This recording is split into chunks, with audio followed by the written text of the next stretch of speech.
Let's try this again. And we're live. Thank you again for joining me today. Welcome to Business Focus, or talk about business related topics as well as news from here and around the world.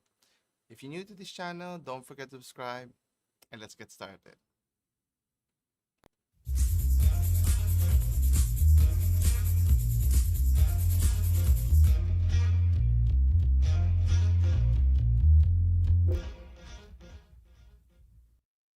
And we're back. Thank you again for joining me today. So, in this week's episode, we'll be talking about several things that has happened in the past week and so. First, we have the right to repair. Big tech companies have been, is in the opposite spectrum in terms of being able for consumers to repair their devices, especially when talking of smartphones, laptops. In the case of Apple, and then you have electric vehicles or like Tesla and so forth. So we'll be talking about what's the goings on here.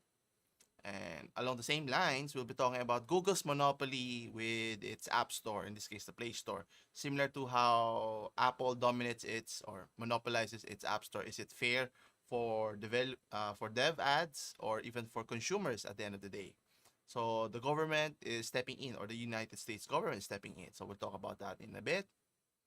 Next, we have a crisis situation in New Zealand. Not that regarding about the virus, they're doing well in terms of keeping it at bay, but there has an opposite or unintended consequence, which leads to a labor shortage, a critical labor shortage in the country. Speaking of work, there was a survey in the United States where 95% of the workers are thinking of quitting their jobs. No guess as to what could be the reason here, so stay tuned for that one. Next, we have Nintendo. So the rumors are indeed true, where they will be releasing a updated version of the Nintendo Switch, which will feature an OLED screen compared to the previous iteration. Is it what the consumer wants? Can we get more? Find out the reason behind it. And finally, we'll be talking about the BSP, or the Bangko Sentral ng Pilipinas, the chief financial regulator in the country, is keeping its interest rate low for a vital reason to help boost or jumpstart the economy here. So to start off, so as mentioned, according to the article here at techtimes.com, the right to repair rules, or was it? The right to repair rules is now being pushed by the United States President, Mr. Joe Biden, is ordering the FTC, or Federal Trade Commission, to draft a new regulation against big tech's control. Actually, I don't know if a new regulation is necessary because there's actually a law regarding right to repair. Anyway, we'll delve into it deeper. With regards to right to repair, for those who are not familiar, if you have, let's say, bought an item, whether an appliance or any type of appliances that for consumer use, you bought it, you own it, and obviously in time it will break down. And obviously when it breaks down, you want it to get fixed. It used to be decades ago that if you were to do that, you can't do it because there are no ways or no specialists who can fix your devices. And that was the main problem where right to repair started came about. So that nowadays, when your car is broken, your smartphone is broken, or any devices, you can just go to a repair shop and get it fixed. Well, with the big tech companies, you have Samsung, Apple, Tesla, all those big tech companies. They not only produce the product, but they have proprietary software that they're saying that for the sake of protecting their investment, the individuals or consumers are not allowed to get it fixed. Take a look at Apple here. If you have a broken smartphone, if you go to their store, they would always highly recommend that you buy a new one, rather than, let's say, if the problem is, let's say, a screen, why not just replace it? Maybe go to Green Hills, or similar to where you could get it replaced, or maybe replace the battery, which actually happened with my wife's smartphone. At the time, she had a Huawei phone, and for some reason her battery died and it bloated, so we were concerned that it might explode or catch fire. So we were seriously considering purchasing a new phone, but I told her, let's get it fixed first, see what's the problem is. If it indeed is critical, then we can just buy a new one. And lo and behold, we were just told we just need to replace the battery, which cost a few $1,000, and then you can still use it for several years. And obviously, on the consumer, you want to prolong the usage of any device. On the other hand, for those manufacturing companies like Apple, they want you to keep on buying their products every year, which is kind of opposite of both perspective. And obviously, on their part, they're trying to make it hard for consumers to get it fixed. Now, actually, one of the big proponents for the right to repair, we have what's his name? Mr. Louis Rossman, a YouTuber in New York who's based in New York, who is a technician who fixes Apple products, and he's a big advocate for, not just for Apple, but in terms of right to repair, being able to get your item products fixed in a timely manner, because he tried to do that, provide the service, so he needed parts which he sourced it in other countries like in China. Then Apple would block it so that no one, not even a technician, could repair it, a professional one. And partnering with Apple, being a certified technician, you have to go through this, difficult process, making it difficult, or they're intentionally making it difficult so that no one could fix the devices. So you'll be forced to buy it rather than get it fixed so you can prolong it. Anyway, so in this article, the right to repair rules will soon be drafted. Obviously, it's important that even now the president of the United States is pushing for action regarding this, and obviously there's a lot. There's have been traction before, but it got nowhere. So where is it? There you go. So according to the article here, it's supposed to help support local businesses as well as farmers. Now, obviously, it has a longer, widening range in terms of helping businesses or individuals here. And obviously, many of the big tech companies will oppose this. And obviously, doing repair, self repair is not ideal, but it's our right as a consumer. Now, if we can get a professional technician to get it fixed on our behalf, then we're willing to pay a fee, right? As long as someone could fix it, and we should have that option to be able to get our devices fixed. Well, that's not the case for many of those companies. They want their technicians to fix it, but a worst case scenario like Apple, they would always recommend, why not just buy a new one.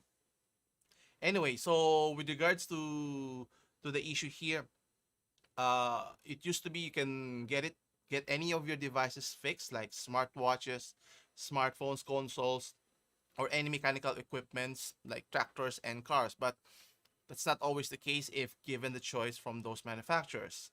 And the legal right to repair is not.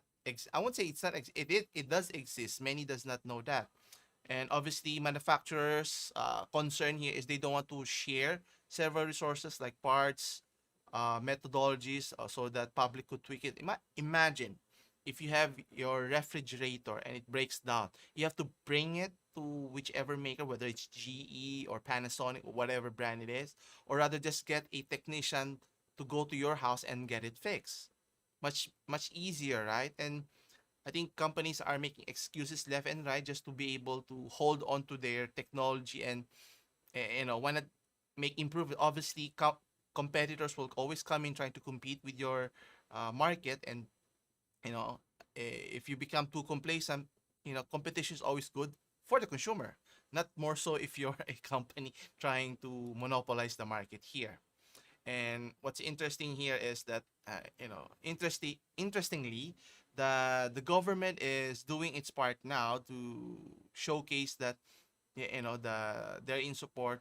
Hopefully, it gains more traction than what it has been doing recently, so that the many tech companies, and not just tech companies, but in companies in general, let's say like for farmers especially. So farmers are reliant more on tractors, technologies to do their farming, and one of the popular brands that uses brands that farmers use is John Deere, and they you buy their tractors, and then you have to source their parts and service directly to their company and not be able to get third party technicians to fix your uh, truck at a more lower cost. So whether that's fair, obviously, at the end of the day, the government has to intervene and mediate. Which is more beneficial.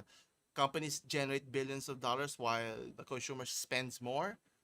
If indeed you can find a better alternative, and Apple or or even Caterpillar is another company that obviously would benefit tremendously by holding on to those technologies and not letting other companies be able to see the blueprints, being able to know how the inner workings work.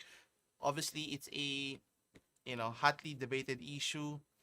Obviously, as a consumer, I'm pro consumer because I am one, and we'd like the opportunity to be able to have the choice. And there have been many youtube youtube channels that cater primarily of how to fix your devices, doing it yourself or DIYs.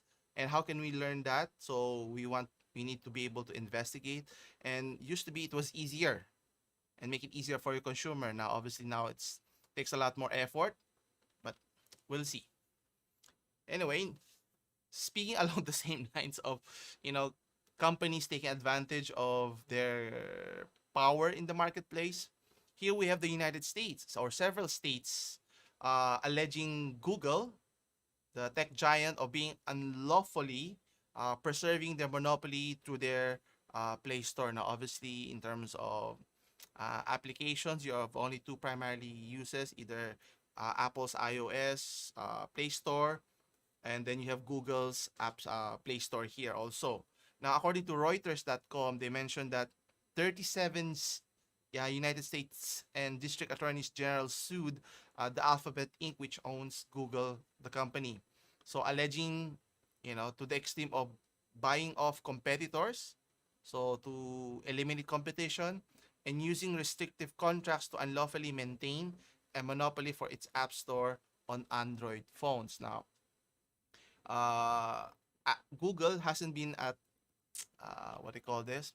Hasn't been at worse position compared to Apple regarding their theft with Epic Games, but nonetheless, obviously outside of Google's Android App Store, there's no other alternative for companies to choose, and you'd be surprised as to how far they're going to protect their interest and their market hold in the industry here. It also mentions, where was it? There you go. It also mentions that the cases threatens to force major changes as to how it generates billions of dollars of its revenue across its businesses. So obviously, it has a large revenue generated from its advertising, in-app purchases, as well as devices that they sell, whether through smartphones or home gadgets and so forth. Now, what's interesting here is Google is stating that the litigation was just about boosting a handful of major app developers that want preferential treatment rather than about helping small businesses or consumers. Now, if they're, you know, whether they have a point, we have to wait and see. Now, according to the company, they mentioned that Android and Google Play provide openness and choice that other platforms simply don't. Well, technically, there are only another platform, so how can we compare if the actually technically the App Store is not in similar range because they're not in the Android ecosystem. So maybe there's something more to it. Anyway, so according to the Utah, New York, North Carolina, and even Tennessee states argue that they generated enormous profit margins, so by using their Play Store, by engaging illegal tactics to preserve monopolies. Now, obviously, if you're the only primary marketplace for conducting, downloading games, apps, or even books and so forth, so you have to play hardball with Google. Now, whether that's fair or not, only the governments can decide here. Obviously, that's why now they're up in arms, And there are agreements, as an example, there were agreements that already targeted, based on the lawsuit that Google has with mobile carriers. So, meaning it's not just dealing with the App Store itself, but going beyond, going to the extreme of, you know, collaborating in a sense with mobile carriers, even smartphone makers to promote its services.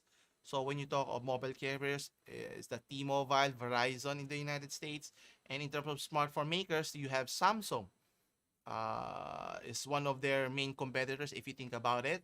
And what are they willing to do at extreme levels? Well, Google even bought off developers.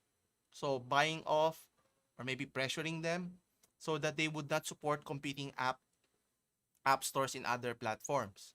So obviously, if you're developing develop apps, it makes sense that you support, you know, Google's App Store. Otherwise, if not, you will be given preferential treatment of sorts. And not only that, there are numerous secret projects that it intended to pay Samsung Electronics. So obviously, one of the big risks there is Samsung is a big, you know, smartphone maker, and they could technically go into, you know, creating their own app ecosystem because they have such a big market position in the global region, not just in the United States but elsewhere around the world. And obviously, if you're Google, you would be concerned about this. So to gain a significant foothold, you'd like to be able to find a way, partner with, in this case, Samsung, or in this case, give them a substantial incentive to, maybe you don't compete with us in the App Store or developing a platform to compete with us. Otherwise, it makes sense if Samsung, which sells millions and millions of units every year, and create their own app, then it would make sense for them to, you know, get different developer apps to just, you know, shift to a different platform and, you know, make a certain amount of money. And not only that, Google has unlawfully mandated that some apps use companies' payment tools and give Google as much as 30% of each digital good sales, which is another issue with regards to the antitrust case that's being levied upon the big tech companies. Is 30% too big? And obviously, if using the platform has to be a fee, is 30% reasonable? And obviously, Google is using their other businesses to leverage their strength and foothold in the App Store here. And actually, some are saying that they are considered extravagant commission, and compared to other marketplaces that charge only a measly 3% here. So you're given little to no choice as to, if you don't play ball with Google, you don't have any other marketplace to work with, right? And what's interesting here, the government or those different states are also considering similar actions over Apple, which, you know, it should have been done years ago rather than, I guess, better late than never. And in other areas in Europe, they're being investigated already. So hopefully they make more headway faster rather than later. Anyway, so continuing uh, with international news. So in New Zealand, according to Reuters.com, the industry in that country is in dire need of labor because of its border policy of closing its borders due to the pandemic that's still ravaging worldwide. Now, one of the key benefits of what New Zealand did when, you know, the virus was spreading was closing their borders quickly, so it protected their citizens. On the other hand, even though they're one of the few countries were able to quickly resume their operations, but closing their borders had a unintended consequence in terms of limiting or shutting out, you know, their foreign migrant workers, which is a key supplier of workers in their country. Obviously, New Zealand being so far away, so inaccessible and so forth. So obviously, this has significantly hampered many businesses, in particular the restaurant industry as well as the healthcare industry here. Anyway, so let's take a closer. Oops, where was it? There you go. So according to the articles, New Zealand's closed its borders, so there has been a not just a shortage, but a critical shortage of its migrant labor. And obviously, to the point that they are now protesting the many businesses that are affected since of limited workers and the burden that it creates from the existing workers that are still working in their workplace. And obviously, it does not do well for many businesses if, let's say, you need a staff of, let's say, 10, then you only have less than half of it. So it cannot work in the long run here. And as much as 2,000 eateries stopped their service and turned off their lights across the country and are planning to have other stop work events as a 2-month campaign strategy to get the government's attention regarding the seriousness of shortages of skilled laborers. And obviously, as mentioned earlier, sealing the borders had its benefit of help containing the virus, but on the other hand, the business has been hampered significantly once they reopened their economy. And what's interesting here, for a country that's, being able to keep its citizens safe, its vaccination rate is considered lower compared to other peered nations. And as mentioned, immigration is one of their key sources to help jumpstart their economy. And now, with shutting down, foreign workers, this has a dramatic effect in their economy.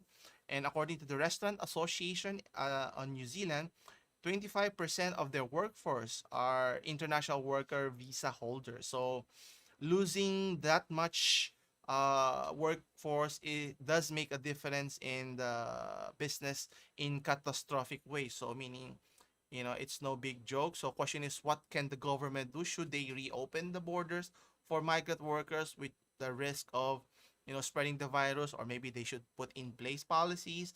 You should be vaccinated before traveling, going to the country, and so forth. They must be find a middle ground so that, things could get back to some normalcy in a sense. And at worst case, some restaurants, in particular in Auckland, their major city, and other major cities, has temporarily shut down. So meaning it's getting to that point that if they don't have enough manpower, they have to shut down their business. And obviously, if you're a citizen that relies on many services, basic necessity services, then the government has to step in and be able to find a viable solution here. Now, it was suggested that giving workers time off from being burnt out from working, you need a long time to recover for this. And obviously, you want long-term solution rather than short-term, immediate solutions that can, work for now, but in the long run can have more detrimental effect, get more people sick, which we don't want to happen here. And what's interesting, according to the National President of Restaurant Association of New Zealand, Mike Egan, said that if the government don't reverse this policy, more restaurants will shut down, and that's sad, which is not good, actually, or any industry. And potentially new and great restaurants won't be able to open because the innovators out there will find it too hard to start recruiting. And as you can see in the United States, right, even though they've gone back to business as usual, many businesses establishment have have found it difficult to recruit more people, and they go to extreme lengths to even pay people to get interviews, or even give have free products, free phones, and so forth. And obviously people are still apprehensive in terms of looking for better jobs, better job security, and so forth. So hiring is a main constraint in not just in the hotel industry, restaurant industry, but across several industries. So the government should take a closer look here and how to rectify this immediately rather than make it even worse. What's interesting here, essential services are also in dire need of support, and they're upset. About 30,000 nurses are set to walk off from their current jobs because of working conditions and better pay. So obviously, you're trying to leverage it, and if the government doesn't do or find a solution, things could get out of hand, and you have to rely on, especially from nurses or doctors, to help maintain or manage the spread of the virus, so to speak, right? And according to the New Zealand Nurses Organization lead advocate, David Waite, he mentions that we are facing a national health crisis in terms of staffing, safe staffing, sorry, recruitment and retention. And working conditions our members face can no longer be endured. That's why our issues matter. And obviously, if there's a need, then there's an opportunity for many migrant workers who wants to find work or live abroad. Then maybe you would consider living or moving across, living in New Zealand. Actually, I had that years earlier. I had considered moving or migrating to New Zealand because of its laid back atmosphere, and obviously they need skilled people to help their businesses, and have a family and stay there for long periods of time. So question is, it's a matter of opportunities here. Obviously, eventually the company the country will reopen their borders sooner rather than later. It's just question is what how many businesses will be left still standing here by the time that happens here. Anyway, continuing with this segment of staff shortage in New Zealand. There's a survey that was conducted, according to the article here at businessinsider.com. They did a survey that 90% of workers are thinking about quitting their job, according to the survey, and burnout is the number one reason. I think that's a that's a given reason, just based on what we just discussed earlier. And obviously, being down with manpower, limited resources, and people who were left in in their workplace have to pick up the slack. And it can a person can only carry a burden so much, and eventually, not just burn out, but physically and mentally, to the point you get sick, which it's not doing any good for the individual, for the business, and for the economy in general. And what's interesting here, the one who conducted the survey, that's job site monster.com. Okay, so they did the survey of 649 employed US workers. So I don't know about the sample size, maybe too few, but nonetheless, it just goes to show you 95% is an overwhelming majority that are considering leaving their jobs now. Whether they actually leave or not, obviously it depends on your situation. If you have no options here, then you're stuck. But the fact that majority or practically all of them are considering leaving their job because of the situation, it's not making a strong case for those businesses that are still up and running. And one of the major reasons, as mentioned here, is burnout. Now, obviously, finding being stressed regarding the security of your job, the safety of your health, and many others are combining to creating this burnout atmosphere here. And obviously, if there's no opportunity to find a better job, then you're stuck, and then it even compounds your feeling of being burnt out in your current workplace here. And what's interesting, in the United States, there's a record number of 4 million people who recently quit their jobs in the month of April. So that's a pretty significant high number. Now, whether that's compounded with the being burned out or other factors in the industry here. But nonetheless, if people keep on quitting their job, the one that's most significant affected will be the retail sectors, professional, even business services. So another related survey from Microsoft did early this year in January, that 41% of workers globally were thinking about quitting their job. So we're now at the tipping point. If companies, or let's start first with governments, not doing their job in protecting their citizens or helping businesses stay afloat, then businesses will eventually suffer in the long run. And workers are the one who's taking the brunt, because they have to pick up the slack for those people who've left, who were fired, or were were furloughed, and so forth. Now, one solution that was being suggested here is getting paid time off to recharge. Now, how much time are we talking about?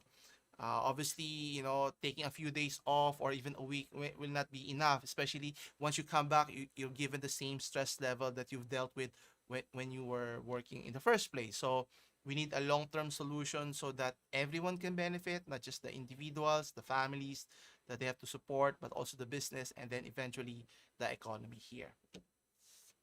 Anyway, next we have in terms of technology. Actually, we've discussed this before regarding the rumors of Nintendo Switch, the latest iteration, which will offer an OLED screen, which is a good improvement from the earlier versions.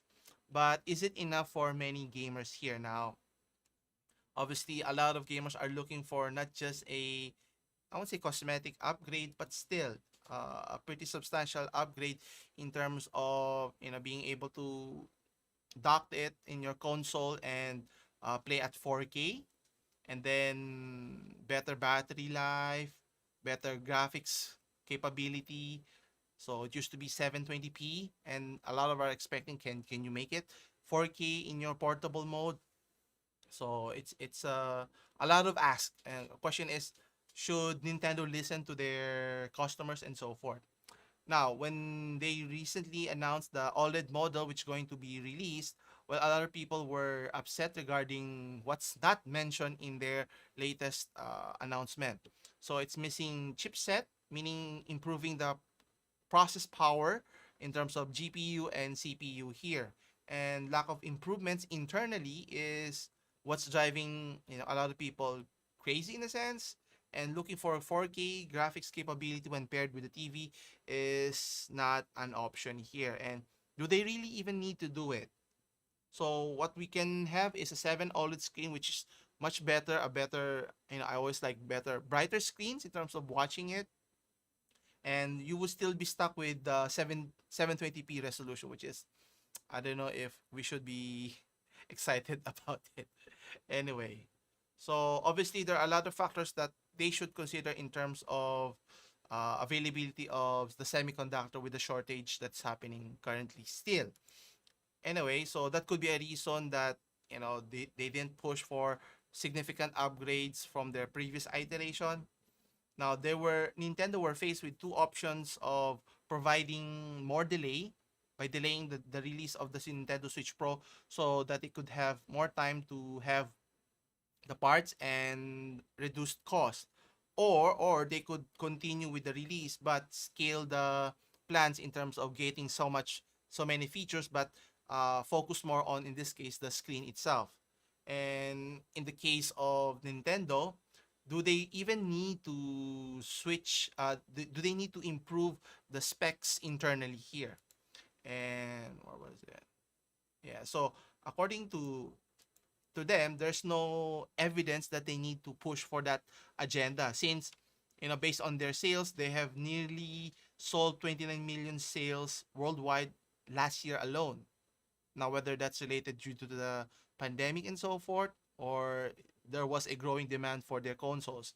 And not only that, if you compare them to their total sales worldwide up to date, is they're tracking to reach 100 million, or cross, uh, reaching the barrier of 100 million units, meaning there's a lot of Switch consoles being sold worldwide, meaning there's a high demand for their products despite having many limitations. And I think one of the big selling points for the console is the portability. I mean, for me, the reason why I bought the console in the first place is because of its portability. I haven't used it in dock mode since I bought it. Now, for some, they like the option to do that. And if you don't need it, then maybe just buy a light. But for me, I like that option, that if I do decide to dock it at home so I can watch it in a bigger screen, then I can have that option. And I think that's a big selling point, that they should leverage it rather than compete with Sony's PS5 and Microsoft's Xbox console here. So the question of the day is Switch a portable console, or a sorry portable unit, or a console first? Well, based on their actions, uh, I'd like to think that they're more a portable console based on my experience, and based on their recent release of the Switch Lite, they're betting that the portability aspect of the console, it's what's going to sell to the average gamers here. And obviously, to whom are they planning to sell the console? Is it they're trying to resell it an improved version to current users, or reach a wider audience, not necessarily competing with the likes of Sony as well as Microsoft here. In my case, I think it gives you an option, if you want to play uh, games at home, you have Sony and Microsoft battling out. But if you want to play games outside, or if you're on the go, then you have the Switch console to have it with you. So you have some of the games that's being ported to the Switch, which makes sense for many of the developing game developers, and it makes sense for them to partner with Nintendo so that you can bring it with you on the go. And I think that's their selling point here. Similar to how the Game Boy was popular back then you have the Sony PSP was popular way back, and currently, obviously, the price is going to be the main issue here. If you price it too high, then people would be, would think twice of buying it. Now, if it's less than 20,000, or around three, $400 dollars would be interesting. So you have the old console, which the Switch is still selling at $300, so around 15,000 pesos. Then you have the Switch Lite that's supposed to be selling at $200, around 10,000 pesos. Then they're planning to sell the OLED screen, maybe somewhere around $300 to $350, something like that. So hopefully they don't charge it too much, because at the end of the day, it's the game that what matters most, right? For me, obviously, Nintendo is synonymous with the Mario games, the Zelda games, and so forth. So they have a lot of IPs that they can rely upon, so that consumers have a lot of options to play, as well as independent developers that, the likes of Hollow Knight, and then Shovel Knight, or any other independent popular games that, people could try it out, or even ports from different consoles, from PC, or in this case from Sony's PS5, or even for Microsoft's Xbox libraries here. So can't wait what they would actually show next. Hopefully there will be a significant upgrade in the very near future. Hopefully, anyway. And finally, speaking of local news, the Bangko Sentral of the Philippines, or the BSP, is currently keeping interest rate at historic lows, according to Business Inquirer that net. And there's a reason. Obviously, the BSP is the financial monetary regulator in our country, to maintain the status of managing our finances as a country as a whole. Now, obviously, there is an incentive for many businesses if interest rates are at a low rate. So how low? We'll take a closer look. How low was it? Let me see. Anyway, so obviously the interest rates are kept low so that it could help the economy recover faster. This would encourage businesses to invest or borrow money, and obviously this would entail hiring more people, employment, generating revenue, tax, and so forth, to help the uh, the, the the country grow. And according to the BSP Governor Benjamin Diokno, has decided to maintain the overnight borrowing rate at a very low, so that banks can offer loans at a very low 2% rate only. Okay? And then they also offering interest rates at overnight deposit and lending facilities, which will be kept at 1.5% and 2.5% respectively. Now, it's a double-edged sword here if you think about it. Obviously, reducing the interest rate would encourage, people or businesses to borrow money.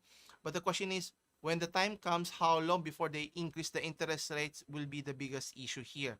And if you increase the interest here, what would happen to the value of your money? It would shrink significantly. Well, let's say 2%, it becomes 3% or 4%. So the value that you owned before will not be the same value by the time 5 years, 10 years from now occurs. Anyway, so according to Mr. Diokno here, he also stated that the monetary board, where was it? Yeah, there you go. The monetary board also observed that economic activity has improved in recent weeks, but the overall momentum of the economic recovery remains tentative as the threat of COVID-19 infection continues. Now, obviously, They can only do so much in terms as a financial monetary institution in terms of regulating, ensuring that the economy is sustaining, whether keeping interest rates low, keeping inflation low, or vice versa here. So obviously there's a risk and reward here. If you maintain the interest low so low, inflation eventually will skyrise eventually. And obviously the point here is what will happen in the very near future. Now, according to forecast, inflation forecast, there is an indication that the average inflation will likely settle somewhere near 2 to 4%. So, is 2 to 4% an ideal one? Obviously, we have to look at this long term. So we may have to bite the bullet in the short term. Hopefully, in a few years' time, we can recover quickly compared to other nations so that we can take advantage of the growth that the company that the country is going to benefit. Now, obviously, the Bangko Sentral of the Philippines is trying to coax more growth out of the Philippine economy. Now, obviously, they can only do so much. The government, Mr. Duterte, has to do more in terms of looking at different aspects, different industries, different sectors which are significantly hampered. How are you going to help them boost the economy, helping micro businesses, small businesses sustain themselves, in terms of loans, taxes, all of those nitty gritty details that, an economist has to deal with on a daily basis here. And, I'm always hopeful that, we can quickly recover and no more hiccups along the way with, the vaccinations rolling out and people getting vaccinated left and right, whether Pfizer or Sinovac.